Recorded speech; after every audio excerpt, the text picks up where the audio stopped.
This video is going to be another stock market analysis video and ito yung 4 na stocks na pag-uusapan ko sa video na to. So as usual, punta muna tayo sa PSEI para sa overall market conditions. So for the PSEI, the last time na napag-usapan ko yung chart na to, ang naging basis ko pa is yung July 7 na candles. So kung bago ka pa lang sa channel na to, whenever I review some charts, there's always a blue vertical line kung kailan ko huling napag-usapan yung isang specific na stock or specific na chart. So for the PSEI, the only difference when it comes to the price action na ginawa niya is nag-try siyang mag-go above ng 6,400 area. So somehow nasunod niya naman yung bias na makakalagpas siya dito sa box. Pero hindi siya nakapag-close above ng 6,400 and then bumalik lang din ulit siya dito sa loob ng box. And I think it's because patuloy pa rin yung pagtaas ng oil prices, no? More than $90 per barrel. And halos approaching na ng 100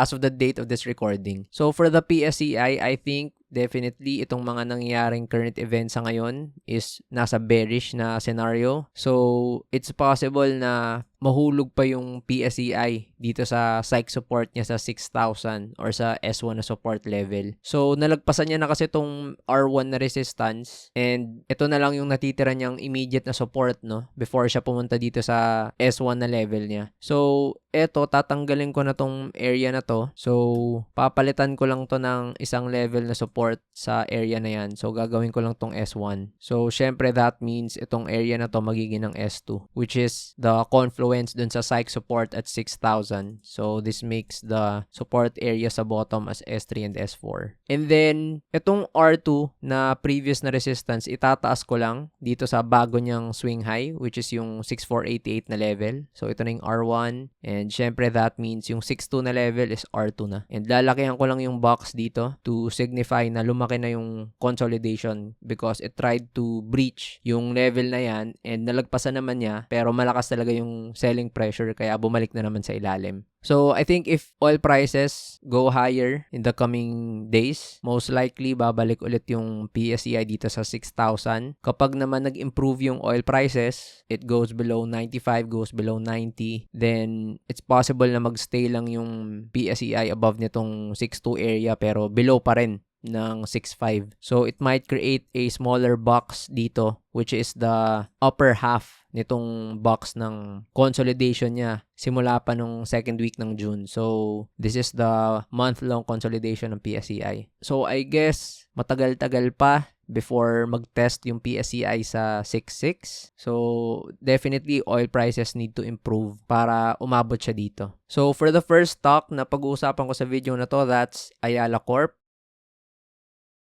So for Ayala Corp, the last time that I talked about this stock nung June 5 pa, so more than a month ago. And somehow, nasunod niya yung bias na bullish because although nag-dip yung stock below the S1 support, pumasok naman agad yung buying pressure, no? So initially, nasunod niya yung bearish na scenario and then somehow naka-recover siya and then eventually nasunod niya yung bullish scenario na kung saan nakalabas siya dito sa box. So that means I need to adjust ulit yung key levels ngayon ng Ayala Corp, no? So, i-delete ko lang muna yung mga ibang drawings dito. So, I need to update yung ginagawa ng Ayala Corp. And then, itong S2, i-maintain ko lang yan, pero lalagyan ko lang ng S muna sa ngayon. So, it looks like yung Ayala Corp has created a trend line na resistance dito sa level na to. So, this is the point A and this is the point B. So, this means in order for Ayala Corp to go back to being bullish again, kailangan niyang makalagpas dito sa trendline resistance niya na yan,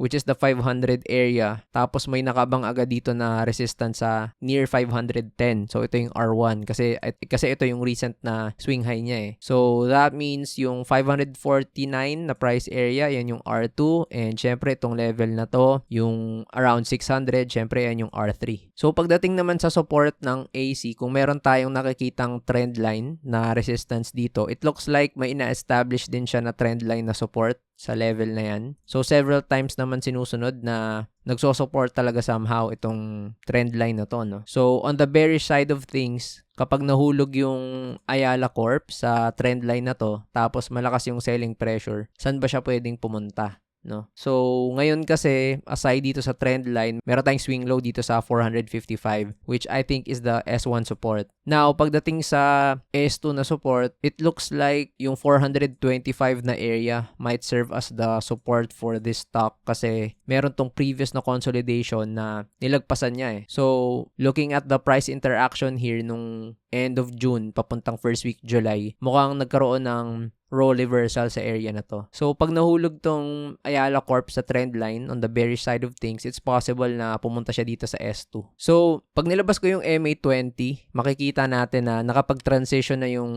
Ayala Corp into a short-term uptrend. Ito nga, no, nung naka-breakout siya dito. And then, nagtatouch lang siya dito sa MA20 pero it's still on a short-term uptrend. That's why it's essential na mabutas niya agad tong R1 na resistance along with the trend line para mag-try siya na mag-test to move higher, no? So, pag nilabas ko naman yung MA20, gusto niya mag-transition towards a medium-term uptrend pero napipigilan talaga yung around 500 na levels, no? So, kung magtatagal pa yung Ayala Corp papunta dito sa S1 or S2, it looks like it's going to create a medium-term consolidation. So, mukhang sideways lang sa medium term. Pag nilabas ko yung MA100, it looks like long-term consolidation siya. So, hindi nagtatagal yung move niya na above MA100. So, hindi pa niya kayang mag-long-term uptrend sa pinapakita niyang galaw ngayon, no? So, let's see kung ano yung pwedeng gawin ng Ayala Corp bukas or next week. Kung kaya ba niyang lagpasan yung trend line na to or mahuhulog ba siya dito sa S1 at S2 na support. So, for the next stock, that's SM.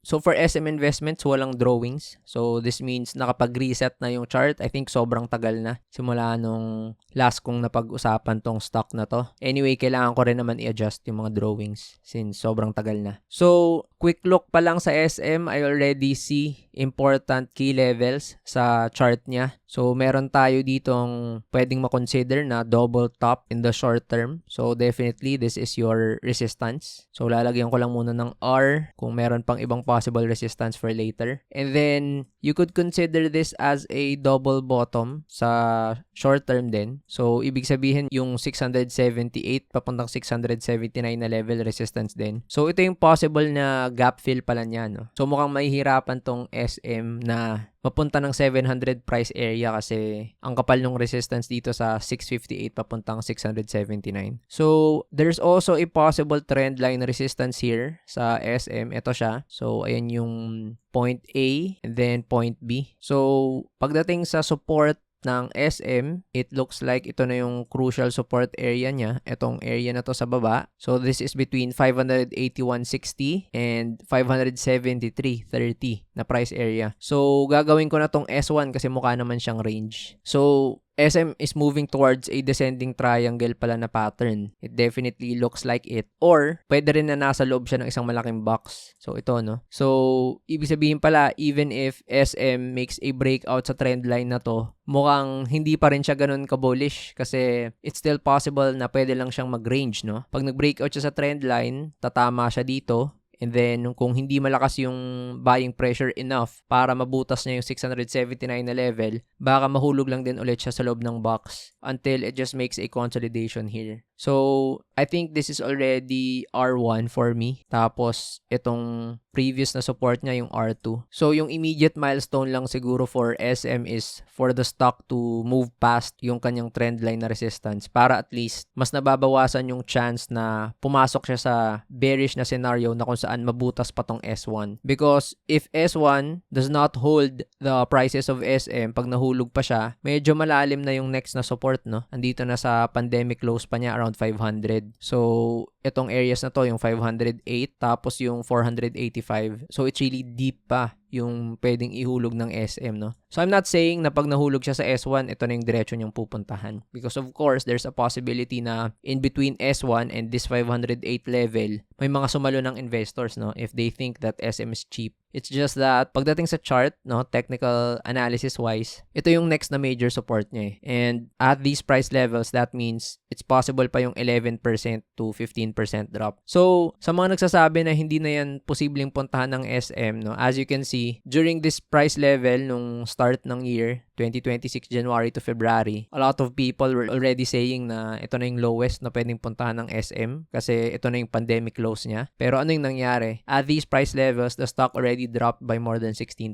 So, even though a stock is at the multi-year lows niya, pwede pa rin yan mag-drop ng more than 10%. Depende na lang talaga sa selling pressure na kasama, no? So, dapat hindi na mag-breakdown yung SM sa S1 and it needs to move past this trendline resistance here.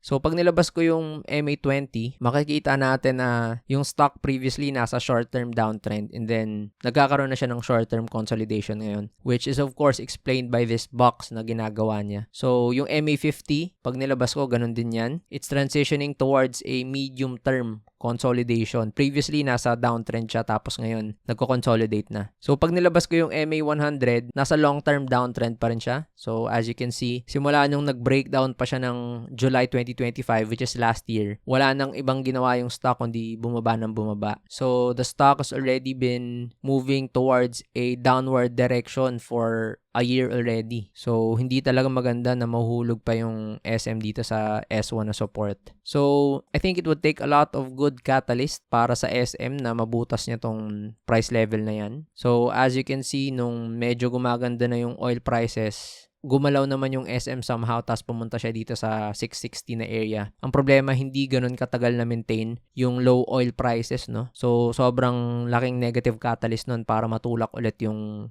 stock pababa. So, let's see in the coming days or trading weeks kung kaya bang mag-support ng SM itong S1 na level niya. So, next up, that's JGS.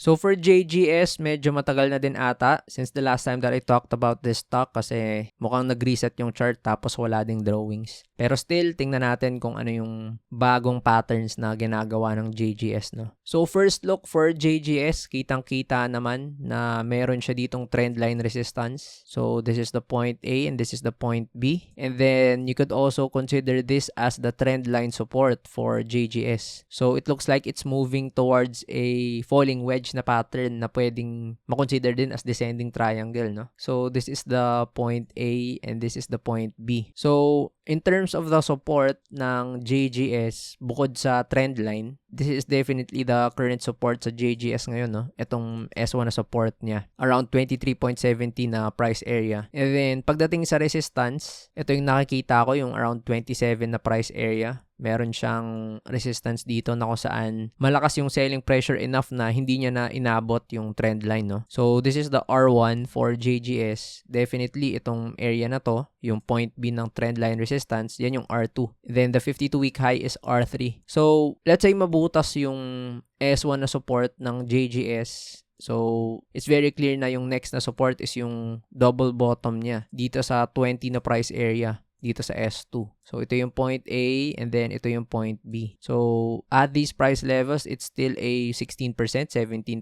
drop. So, halos kagaya lang din ng SM, no? Hindi na dapat mahulog sa current support yung mga stock na to. So, ang immediate milestone pala for JGS, it needs to break out dito sa trendline resistance so that eventually it can test yung kanyang R1 resistance, no? So, kapag naka-breakout siya dito sa trendline, at least nagdi-decrease yung chance na mabutas pa niya tong S1 na support. So, pag nilabas ko yung MA20, yung stock was previously in a short-term consolidation and ngayon, pag nag-breakdown siya sa S1, I think it will confirm the short-term downtrend. For the MA50, it's on a medium-term consolidation. So, kita rin naman kasi andito lang siya sa loob ng pattern. It's just ranging inside this falling wedge na pattern or you could consider it as a descending triangle, like I said kanina. And then, yung MA100, sayang kasi nasa long-term uptrend sana yung stock. pero simula nung nahulog siya nung second week to third week ng May, hindi pa niya na-overcome ulit yung MA100. So it's possible na maging long-term consolidation yung JGS, or if it drops towards the S2 level, then it could transition towards a long-term downtrend, no? So hindi maganda for JGS. So tingnan natin kung masosustain yung move na hindi na siya mahulog dito sa S1 and kung kaya niyang lumagpas dito sa trendline resistance. So for the last stock, that's LTG.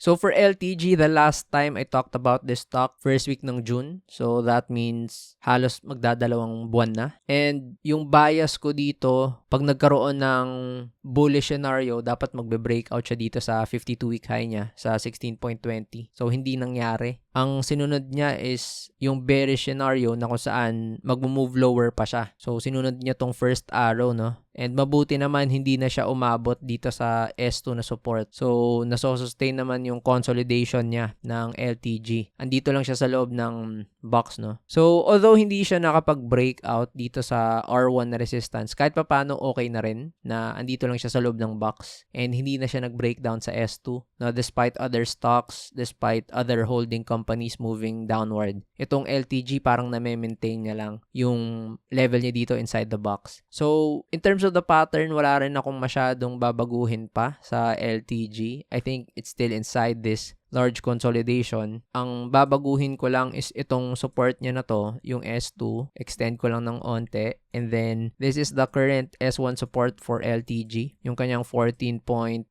na price area. And then, sa resistance, yung 15.80, ito na yung R1. And then, yung 52-week high sa R2. So, it looks like inside this large box, yung LTG, pwedeng mag-create siya ng smaller box in between, no? Around this area. So, it could stay sa lower part nung box around S1. Pwede rin naman siyang lumakas ng onte. Tapos, mag-go above siya dito so that it just stays between yung S1 tapos yung R1 na resistance, no? So, it's possible na dito lang maglaro yung LTG up until may magandang catalyst para matulak siya above ng 16 na price area. So, hindi maganda for LTG na mabuta siya dito sa S2 kasi as mentioned sa previous na stock market analysis sa LTG, yung next na support niya dito pa sa 13 na price area. So pag nilabas ko yung MA20, yung stock previously nasa short-term downtrend but it's transitioning towards a short-term consolidation, and pag nilabas ko yung MA50, nasa medium-term consolidation siya, no? So for the whole year, parang andito lang talaga siya.